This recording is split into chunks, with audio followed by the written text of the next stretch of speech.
and welcome to healthyhouseplants.com, where we teach you all about gardening in the great indoors. If you'd like to support our show, please use our Amazon affiliate link below. Today, another installment of my pressed flowers and foliage series. So pressing foliage and flowers from your indoor garden, very fun to do. And today we're actually going to make something. Some prior videos we talked about pressing, and we pressed the flowers and that sort of thing. And now we're going to actually make some things with the flowers themselves. So there's all kinds of items you can decorate with pressed flowers. Really, the only limit is your imagination as to what you could actually go ahead and decorate. So things like bookmarks, and I have a prior video where I show you I did a lampshade and I made a clock from pressed flowers. So today I am going to add a pressed flower, and I think I'm just going to do one because sometimes subtlety is a good thing. So this is one of my favorite photos of my kids, taken not too many years ago, and I am thinking of putting violet in this, an African violet in this corner. So as you can see here, we've got these are more faded. They're more in the taupe and brownish color. So these obviously wouldn't look that great on that, I don't think. But I do have some pretty African violet. So there's a pretty African violet right there, which I'm thinking I might use that one. However, I'm going to take a look because I do have some of these. This is kind of cool too. This is a pink polka dot plant with the green and white there. So as I mentioned in other videos too, when you're working with them, it's good to use tweezers, but you can also use your fingers, or you can kind of do a combination of both. One thing you can do is kind of move it with the like that. Now you can see here, I'm going to go ahead and show a closer up view here of this guy. There it is. So you can see if I turn it over, it's a different color on the other side. So pink on one side and then the green and white on the other. So that's another thing to keep in mind. Sometimes that will occur. So I'm even thinking of maybe instead of a flower here, of just putting a leaf up here on the corner. So as mentioned, you can decorate just about anything. I've also decorated gourds. I've made lots of bookmarks. We are going to be decorating a card in a minute as well. Okay, so there it is, and I'm thinking that'll look kind of cool, and it's just a little leaf. They are standing near a lake, so a leaf kind of is a cool idea there. Now I'm going to go see though what the what the little African violet also looks like. So put that, actually would have been better to put it in something, but okay. So now the African violet I'm going to show you. However, I think this African violet is going to look nice. Does look really nice here though, but I think it's going to look really nice in the. All right, so now the decision as to, do I want to do that or the leaf? My daughter really likes flowers, so I know she would like to see the flower up there. She's actually in between my sons there are twins. I had twins. I survived twins. So, I think that this flower really looks nice there. So when you're doing this sort of thing, you want to play around a little bit. You want to put, especially if you're doing something like your own card, you would want to lay it out first before you start obviously gluing here. But I think that this really looks nice. This is a thin border, so there's not a whole bunch I can do with this. With the thin border, I'm going to have to go with a thinner flower, smaller flower, but I think this looks perfect. And, I could do each corner and that kind of thing. It just depends on what you want. I kind of like the more understated look with this, and your eye goes to to the flower when you're looking at it. Okay, so next thing is how to do this. So what you want to use is, let me get this out of the way here. You want to be very careful. These are very fragile. Okay, So what you want to use is, the nice thing is you can use regular Elmer's glue. So perfect, it works really well for attaching and gluing on the flowers. And it's obviously pretty easy to get, and it's pretty inexpensive. You want to dilute it. So what I have here is I do have the Elmer's, which I diluted. This is 1 teaspoon of Elmer's with 1/8 of a teaspoon of water. Okay, so because you need it to be a little thin, you don't want to be real goopy. Now the next thing you want to do is you want to use a paintbrush with a nice really fine point here. As you can see, this one is pretty fine pointed here. I'm up pretty close here so you can see. And you want to go slowly, okay? So by that I mean a little bit at a time. So rather than going lots of glue and go with a little bit of glue at a time. So I'm going to pick this guy up here. And unfortunately, this is what I was talking about. I just lost a little of the petal, unfortunately. So I'm going to have to glue it on and glue the petal onto that part. So I'm going to put it in this. It's better to have it in something so you can, especially I put it in here, something with a curved edge. You can slide the things up. You could do it and pick it in easier, slide it up to the edge and then pick it up with the tweezers or something like a wooden skewer or something, that then also make sure that it's dry. Okay, so I'm going to take this right now very carefully. I want to do it on that way, so I'm going to do the other side, and I'm putting just a little bit on here. Get it down there so you can see it. I think you can see it, yes. So very gently, as mentioned, because this is a very, very tender, very fragile item here. Yep, and you're going to have little things happen like that. So you can also put it in your hand like this. And the nice thing is you're working with Elmer's glue. So it's, not toxic. I mean, I'm sure if you ate a bunch of it, please don't, but it's not like you're putting on super glue on your hand or something. Okay, so I'm going to turn it, bring the item up to me here, put it on, gently secure it. Now the question is, do I need that 1 leaf? Whenever you're designing anything, actually 3 is often a good number. In terms of design, you'll hear that in design, that with design a lot, 3 is a good number.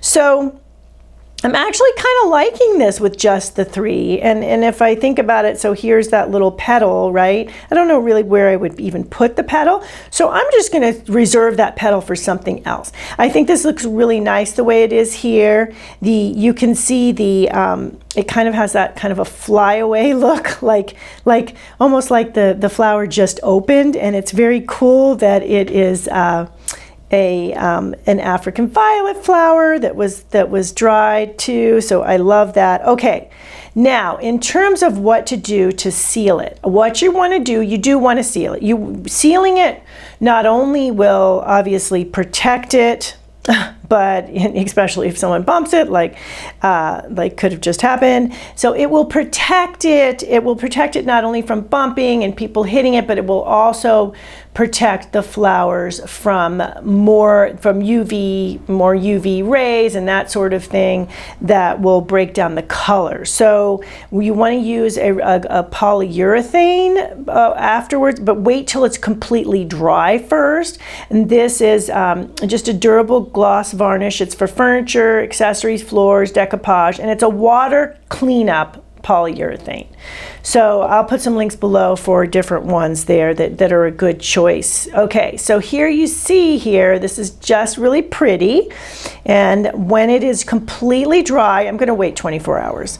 So keep wherever you put it, keep it away from dust because you don't want dust to settle on it, things like that. And obviously too much air circulation, things like that. And once it's really dry, then I'm going to do a couple, at least 2. You might even want to do 3 coats, depending on what the item is. If it's an item you're going to be using a lot more than often, then I would definitely do 3 coats. If it's just an item that's and this is a picture frame, right? So I mean, it's not going to be touching it a lot, so I may only do 2 coats. But just do it until you feel the coats, and let the coats dry at least 12. If the bottle's going to say less, but I would let the coats dry at least 12 hours in between each application as well, to make sure they get really dry and you don't start to get clumping and things like that. So this is really pretty. I think you would agree. Okay, so now let's look at doing another project here. So this is an old wooden box. You may have some old wooden boxes kind of sitting around. This actually was for recipes. I got it from my grandma years ago, and it's a little beat up a little bit. And at one point I thought, well, maybe I'll go ahead and refinish it. And I thought, well, it's not the thickest wood, so I don't know how that would, the sanding and all that would go. However, recently I thought, oh, this is perfect for the dried houseplant items. A lot of it's foliage here, but I do have some, these right here are actually moth orchids. That's how they dry up, and so you can see the some of the coloration in there. That's a purpley pink orchid.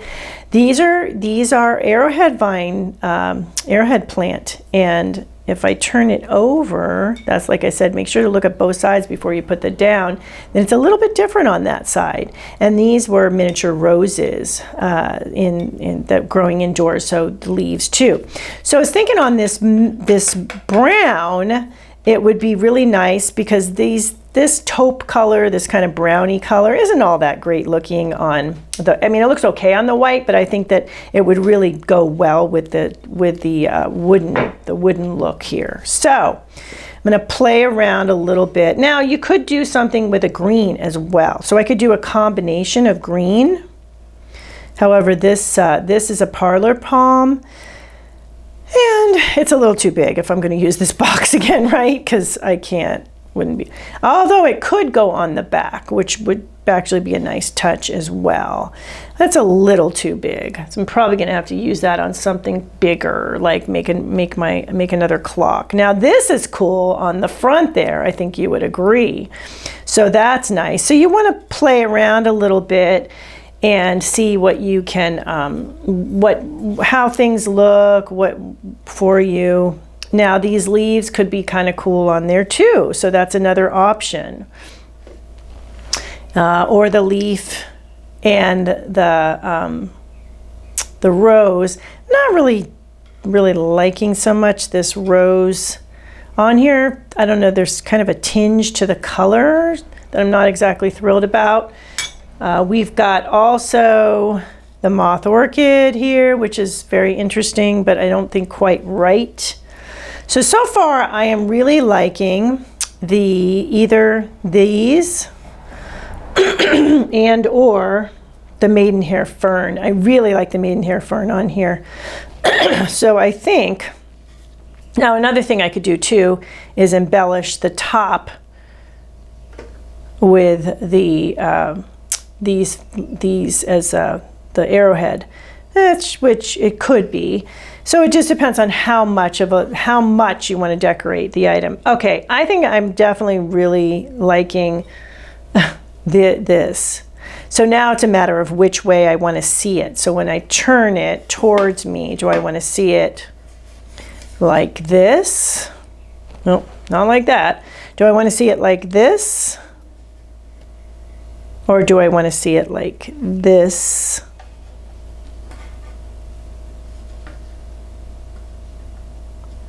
I think I liked it the other way, like that.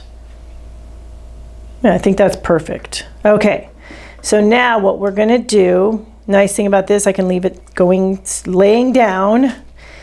I'm gonna turn it over. I'm gonna put it in my hand. I think that's the best way to do this. Like I said, nice thing is it's just Elmer's glue. And then I'm going to carefully apply. And this is why you want to water it down a little bit, because if it's too goopy, it gets too sticky. So carefully apply a good amount. You don't want it really, really thick, but you don't want it too thin either, because you do want it to stick well. So if you put a little too much on, like I did on this one, you can also just distribute it to the next.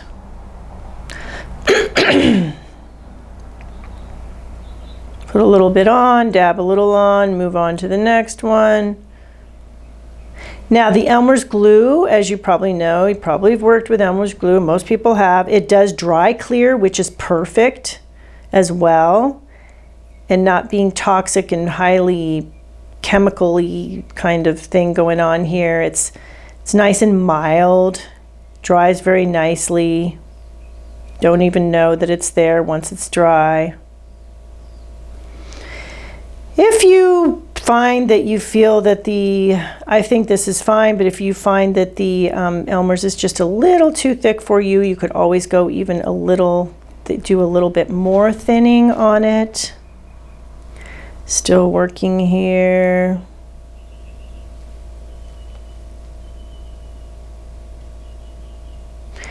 I'm going to do a little along the stem there too, because I want it to adhere. So the point of all this obviously is adhering.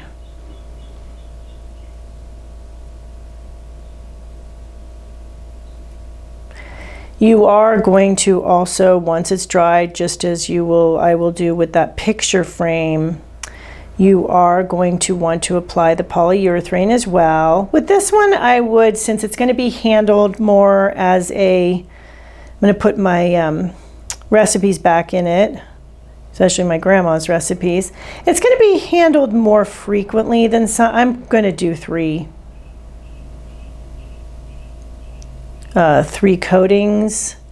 Also, going to do that because it's going to be in the kitchen.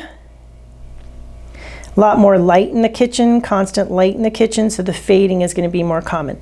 Even with doing this, the items are going to fade over time. That's something you just think of it as an antique-y kind of thing going on, a look there. Okay, so now the tricky part is, how the heck did I have that before, right? So, okay, so I'm going to turn it around here, make sure. I believe I was going this way. If not, oh well. I think this was what I wanted to do. So when you put it down, obviously my hands got a little sticky. You can use something like a wooden dowel to kind of move it around, kind of tap it down as well. That way you're not getting your fingers sticking on it and pulling everything back up again. You can use it kind of to move things around a little bit. And you can also apply on top afterwards if you feel like this stem is not adhering very well. So you can do that as well, add a little on top there. And so you just want to press them down very gently. They are going to have some, they're going to look a little 3D when you're done, which is really nice. Have that texturized look. That's really nice. And that also, when people look at it, they're going to realize, oh wow, is that a real plant? And you can say, yes, as a matter of fact, it came off my maidenhair fern over there. As mentioned, they make really nice gifts as well, very exciting gifts for people, especially when they find out that you grew it and then attached it for them. Designed it and attached it and sealed it and the whole thing. Okay, so I'm going to stop messing with this. As mentioned, we know that the Elmer's is also going to be, oh, and I got upside down because I was working on it. So here, now you can see what it looks like. So the Elmer's will dry clear, so it will be good there, and it's just a really nice, nice now. And another thing, we could actually put, actually, I just had an idea here. So I think what I'm going to do now, I'm going to see how this looks. see about putting, I think it's I like the idea of having that in there, but I think it's just not, it's not working. The shapes don't work. These are small leaves. These are small leaves, and then the arrowhead is so big. Try it with rose, because the rose does kind of mimic that. That's still just not the right color. So this is where you just play around, see what looks good. I think if this might look kind of cool, but actually what would be even more appropriate probably would be another maidenhair fern, maybe a smaller piece in there if I decide to do that, or just leave it more simple and just have the maidenhair fern on the front here. So then it has a very nice look to it, and it goes with the brown as mentioned. Okay. So I am going to do, in the next video, we're going to talk about doing a card. So we'll do that in the next video. Thank you for stopping by today. Please leave any comments about any indoor gardening tutorials you'd like to see. Remember to like, comment, subscribe, and share this video. And please check the bell if you'd like to be notified when new videos are released.